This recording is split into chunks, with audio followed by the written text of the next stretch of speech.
Hi everyone. In today's video, I just wanted to go through some basic concepts of pharmacokinetics. The four main concepts that I wanted to go through today were bioavailability, half-life, first and zero-order elimination, and toxic and therapeutic ranges. So let's start off talking about what bioavailability is. In simple terms, bioavailability is the amount or percentage, more accurately, of a particular drug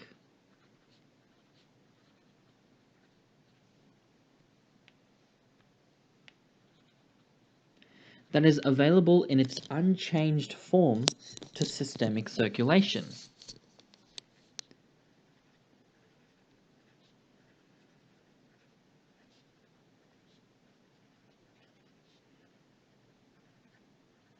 Now, what does this mean? Well, as we all know, when drugs first enter the body, say if this is the oral cavity, when drugs first enter the body, they first enter the liver, as this is the main point of metabolism of all drugs.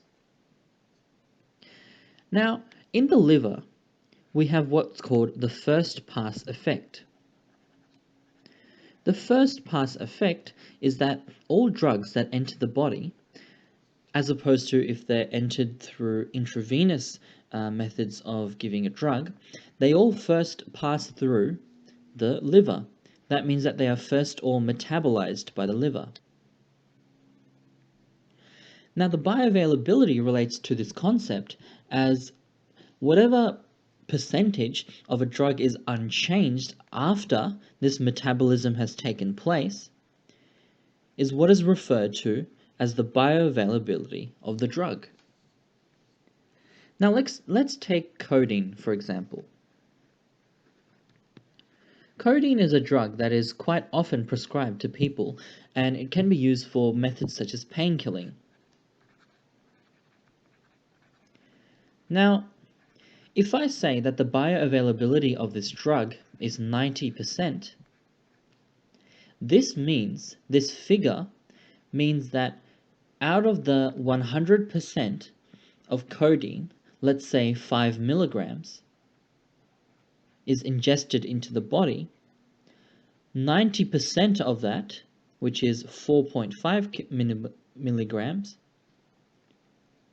will be available to systemic circulation. Therefore, 90%, which is the unchanged form of codeine, will actually be able to be used by the body. So that's the concept of bioavailability. Now let's look at half-life.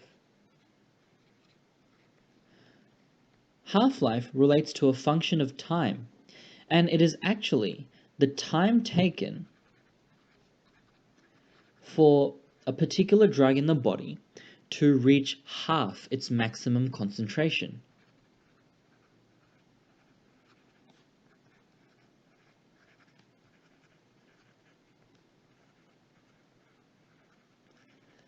I think the best way to represent this is graphically.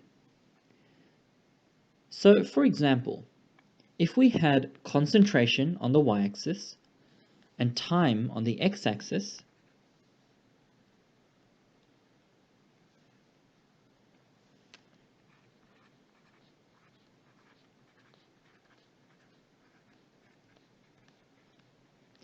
then we can, for example, denote this in hours. So 1 hour, 2 hours, 3 hours, 4 hours, 5 hours, and 6. Say, for example, we administer a drug at 0 hours, and our concentration can be any arbitrary unit. So when we administer this drug, say for example, it takes 1 hour for it to reach its maximum concentration, and then it's slowly taken out of the body in this manner. Now, the half-life of this drug will be somewhere around this point. This is because this point is half of this maximum concentration.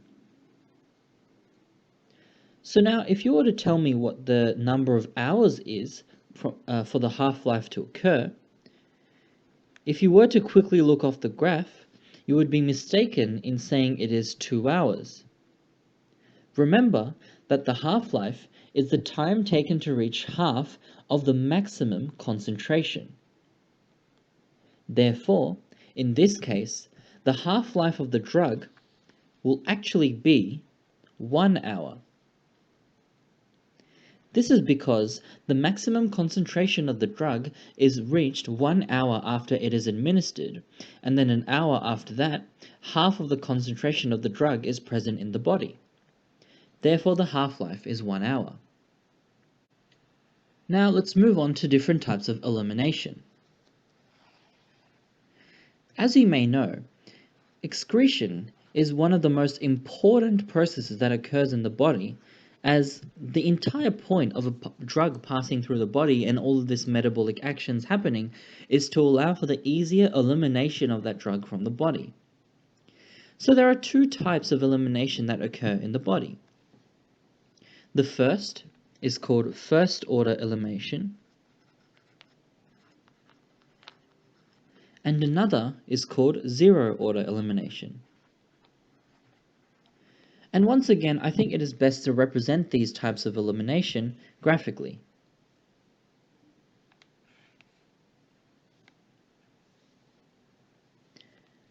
So in terms of first-order elimination, we say that the elimination of the drug is dependent on the concentration.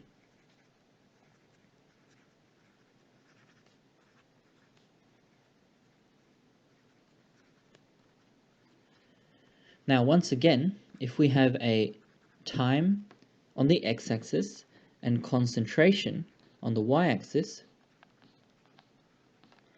what I mean by the concentration decreasing dependent on the elimination being dependent on the concentration of the drug, the graph of the elimination of the drug will look something like this.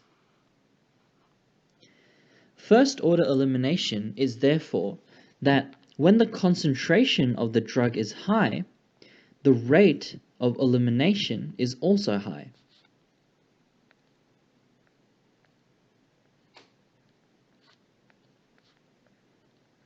However, on the other hand, as the drug concentration lowers, so does the rate of elimination.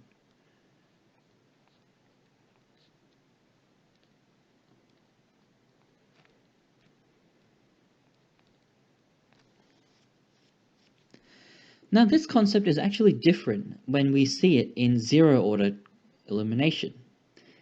If we were to once again draw a concentration time graph, then we would actually see that zero-order elimination drugs are eliminated in a linear manner. This essentially means that the rate of elimination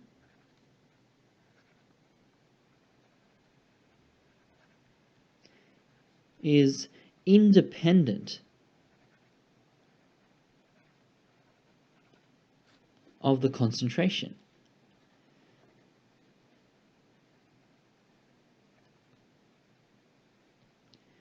Now, most drugs actually fall under this category of first-order elimination. And some drugs, such as aspirin, fall under this category of zero-order elimination. The last concept of pharmacokinetics that I wanted to go through today is toxic and therapeutic ranges. Once again, I think it's best to represent this concept graphically.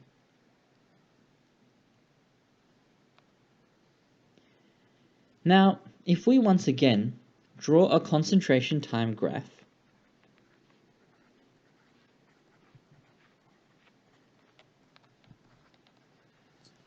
And if we plot out the intervals at which a particular drug is administered, so say for example, we administer a drug at 0 hours, then some of it is lost, then once again we administer it again, some of it is lost, and we continue on this process just as an arbitrary figure, then there are certain ranges that we have to take into consideration. There is firstly a lower limit and a higher limit. The range that exists between these two limits is called the therapeutic range.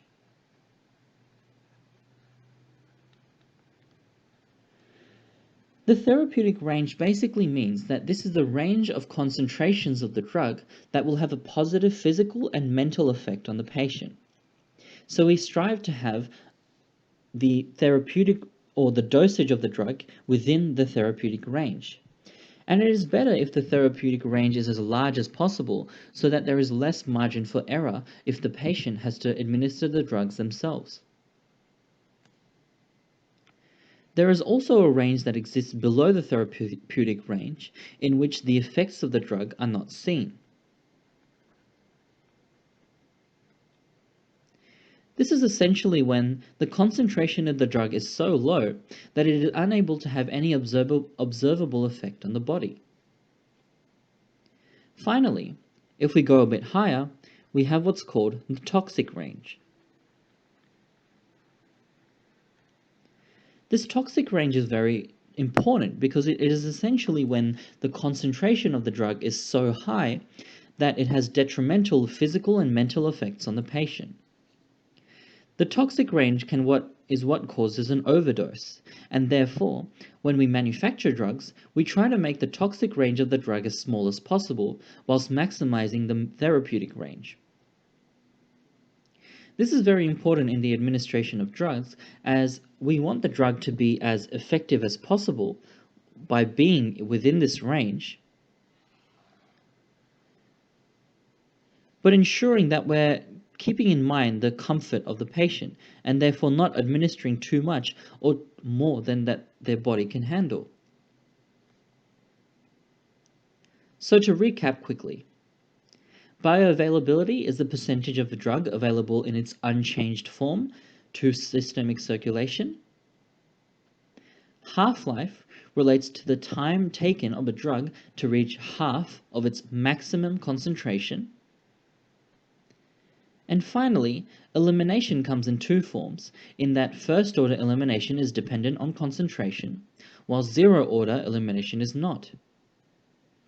And in terms of ranges, we aim to keep the dosage of a drug within the therapeutic range in order to ensure positive mental and physical outcomes for the patient, whilst ensuring that the toxic range and the range in which effects are not seen are as small as possible and are minimized.